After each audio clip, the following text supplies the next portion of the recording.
Hi there. Hi. The subject of today's leadership Q&A is one of the questions we get asked quite a lot, actually, especially on courses that we run. And people will say to us, yeah, this is all really well and good, but how can I get my boss to do some more of this leadership stuff? It's often one of the biggest things they say. Yeah. The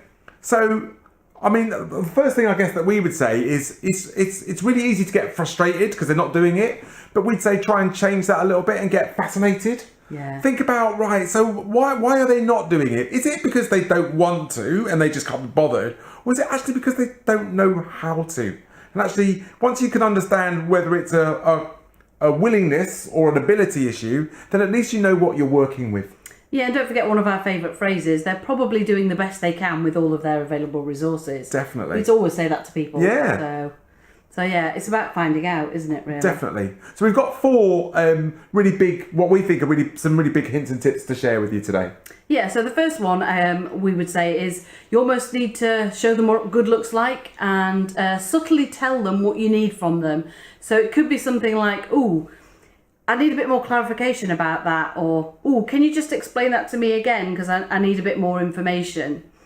So subtly tell them what you want them to do for you, but notice the language. It's not a request. It's a I need you to. And you don't have to be aggressive about it. No. It's just saying, this is what I need. So you're telling them what you want them to do. But it's amazing how powerful that is. Amazing how powerful that is. Yeah, definitely. The second thing then we would say is you almost need to go there first and share some of the leadership successes you're having. So, if you're getting really great results by doing some of the leadership stuff and using the tools, then share that with them. So, it's amazing. When I did this, when I gave this person this piece of feedback, it really worked. So show them that there's value in it. And then they might think, hang on a second, I might need to do this. Oh, I like that. So tip number 3 then.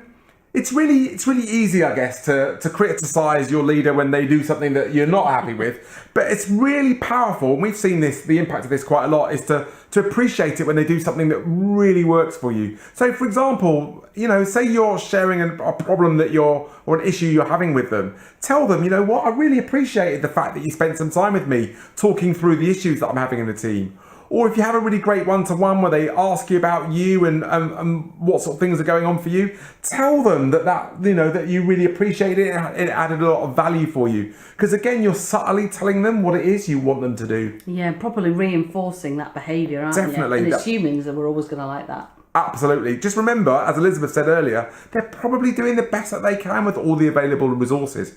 And actually, by doing some of these things, you're starting to develop them and get the leadership that you need.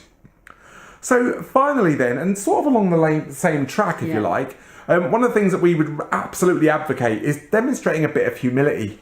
So, being able to say to your boss or your leader, you know what, I'm really struggling with this particular thing, or I really need your help. Or even saying, you know what, this is happening at the moment and I'm finding it really frustrating. What would you suggest?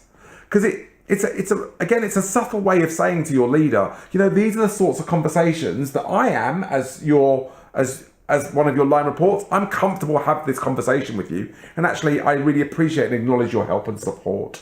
Yeah, a lot of people might find that one hard, but so powerful. It is really powerful.